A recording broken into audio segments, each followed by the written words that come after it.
Hiya, it's Hayley at Craft Yourself Silly, and we are doing another stitch of the week. This week we are looking at cut work, so that's something a little bit unusual. I'm not actually going to stitch anything in this one, which is random, but if you actually go and have a look at our blanket stitch video, everything that you need is in there, because that's all you're using for this. You're just adding a different element to it. So if I just quickly show you this one, which is a bit of a work in progress, what you need to do, there's square. This is from our Cutwork Stitch-onary. There are squares there, and what it's asking you to do is actually use a blanket stitch to secure those edges. Now you've got two different options for this. You can either put the blanket stitch in first and then cut out the remainder of the fabric like that, or you can cut the fabric first like this one and then fold that as you do your stitching to kind of create a hemmed edge. So it's the blanket stitch that you need to have a look. We'll put a link for the video on here so you can see that.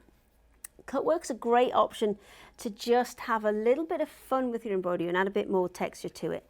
What you need to be aware of though is there's a kind of limit to the size of the bits you can cut out, because if you have a look at this one, those squares are still kind of keeping their structure. If you have a look at the next one, that one is so big that it's lost all kind of structure for the fabric. So what you'll need to do with something like that is you need to add something behind it to put that structure back into it, or use the little spans, because now that's got those spans in, you can see it's kind of recreated some scaffolding for it, so it's still got a bit of a structure to it. You can do cut work in all sorts of different shapes and sizes, and also it doesn't have to be the elements themselves that are cut out, it can be the background. So it can create a really nice, unusual effect by just cutting the tiniest little bits of background out. There's another couple of methods you can do. We were talking about the spans before to re-add structure to your projects. And this almost gives you a stained glass effect look.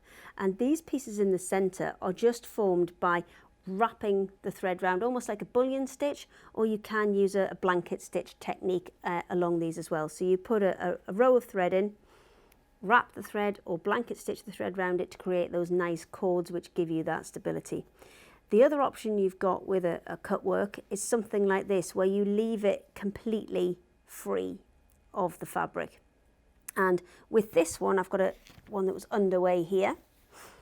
You actually stitch 2 lines of stitching, so it's blanket stitch that you need to use for this again, and then you have to add the stability either by putting those little spans in again like this one, or you can go ahead and put something behind it to stabilize it. Just nipping back to this one for 1 second, as you can see, this is one we use for regular demonstrations. These are the spans that we were talking about putting in, and you actually put these in before you cut out the fabric. And what you don't want to do, because we've done this as a demonstration one, just make sure you haven't got any spans on the back of the fabric before you cut it out, because this one, obviously you can see both sides, and you can see that just there where it's starting to twist around. Then you've got a couple of options to fix that. You can either wrap another row of thread around it and that would resolve it, or if you can secure those threads, you can just snip those out. But just remember to keep any of your spans on the front side of your fabric, and that will stop that from happening for you. So I hope you've enjoyed this. We haven't stitched anything, but I think it is still a really nice, relevant one to see, because it just expands what you can do with that blanket stitch. So if you want to have a look for the Cutwork Stitch-onary, it's on our website, craftyourselfsilly.com, and we've got loads more videos, including that blanket stitch one, here on our YouTube channel.